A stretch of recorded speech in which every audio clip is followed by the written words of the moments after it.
really beautiful performance, and thank you for inviting me into your home, and great coffee as well. And a solo performance. It's really good. I wanted to run down the live rig and what you were just doing. So playing guitar into the ER301, right? Yeah, that's basically the gist of it. Depending on what I'm doing for a specific performance, the patches that I use will change, but this is basically the rig that I brought with me to Europe on the last leg of shows that I just played over there in September. And I can kind of give you a basic rundown of the signal flow. Yeah, just the building blocks of what the guitar is going through, and we'll work towards how your mixer's set up, and of course the tape machines as well. But yeah, starting with guitar straight into the 301. What's the 301 doing, I guess? The 301 it's great because it's got so many different discrete things that it can do, and then it becomes more powerful the way you combine them. But this is basically a cut down version of my live rig. So it's here you've got a feedback looper. So I've just got the guitar input. You can see going into the feedback looper, and then from there it's going into these controls that are mapped to a variety of things. So right now I've got control over the wet dry through these offsets and the quadrat, and then also the amount of feedback that I can put back into it. And then I've got the punch in controlled by this handmade foot pedal that's plugged into the mono walk over in the corner. So that way I can control, punching in, punching out, or, erasing or doing any other kinds of trigger related controls. But right now it's just set for the punch in. So if we look at this view, we can see that once it's punching in, that we can start to record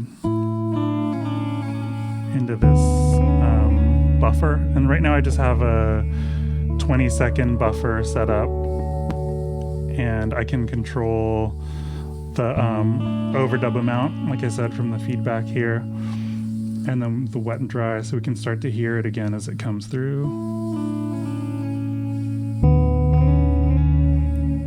20 seconds was just an arbitrary number. Yeah, that was just an arbitrary number. Sometimes it's more, sometimes it's less. And often I have several of these feedback loopers on different channels going at the same time. Yeah. And one great thing about the 301, which I used to use an Octatrack for, is that you can record into a buffer and then reference that buffer with another tool somewhere else. So right now I have it going into a manual grains. And so from there I can take this buffer and I can scrub through it and control the playback. So let's just listen to the manual grains on its own. And so that's the same recording, but played back at half speed. And so I can control, the window of the that buffer. I can make it really small, scrub it. And I have another control set up so that I can change the octave, so I can move it up to full speed and then to double speed. And it's really great to be able to make these kind of beautiful grain clouds from these recordings. And it's just a way that I found to add, the texture that I want, so I can move away from the original dry recording and into this granulated version. We can bring back the original one if you want. So how do you find, as a performer, moving between the guitar around your neck to manipulating modules?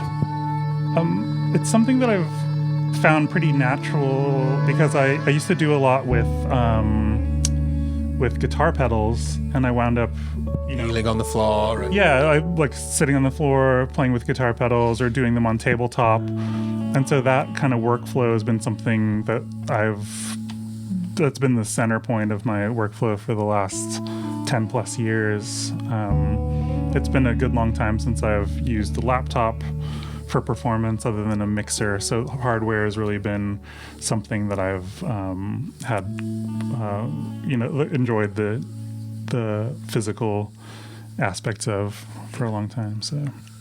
So this is all working its way into a mixer and with some feedback looping as well. So we'll move across and check that out. Everything we've heard so far is coming to a single track on the mixer. Correct. Yeah, it's coming through this 3/4 track or channel, and then those are being sent to out of the effects aux send to a pair of tape machines. And the tape machines come back where? They're coming back on this 5/6 and 7/8 channel, and one is set to record while the other one is set to play back. And so using the aux, I can create a kind of like a multi-tap delay. Yeah, does that work for sound-on-sound looping as well? Yeah, it does. It depends if I have, modified the tape machine so that it doesn't erase what came before it. Yeah, and I think we saw a bit of playing around with the different heads when you were performing, kind of cancelling them out with a sticker or something. Yeah. Yeah, I had a sticker that I was using to create a separation between the erase head and the tape itself. And on the mixer, the tapes come back into these channels, so do you play around with EQing and refeeding back out much? Yeah, I do. It's like you'll hear, it doesn't take much to get the feedback going, responding pretty sensitively to certain frequency bands. And so you can kind of tame the feedback just by where you're choosing to boost and cut certain frequencies. It's a nice minimal setup, really, in terms of what's coming into the mixer. Live, do you put much else into this system as well? Yeah, usually it's like anything that's coming through, anything that's entering the mixer can then be sent through that. So whether it's like OP1 or other additional instruments, synthesizers, or other tape recorders. So we can see the two tape machines and the tape running up to the ceiling, to the spinning reel, and back to the other machine. Can you run us down how these machines are set up? Yeah, so the machine that's on the left is set up as the recording machine. So we're both hearing our live feed into it, plus the monitor from the tape. So the record head is just like, an inch and a half over from the playback head. So that is one level of delay that we hear, which is the quicker one. And then the second machine is set up to play back. So we can change the length of that delay by how much tape is between the two machines. Like I could have them pretty close together and you wind up with, like a 2-second delay or something. And then I can stretch them further apart or even reverse the order of the two machines. So then we'd wind up with, a delay that's happening at the end of our loop instead of towards the beginning. And so I can then feed back the recording that's playing through the second machine back to the first one. And so that's your other level of delay. So right now we basically have a 2-tap delay because we have one playback and a second playback.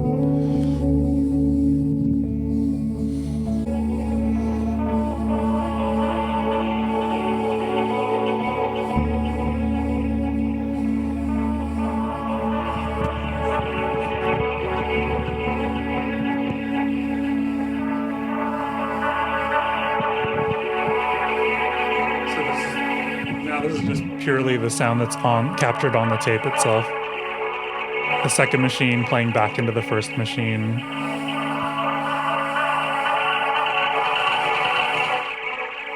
So then as you start to interfere with the machines, blocking out certain heads, manipulating the tape, we're just going to get this cycling round in a loop.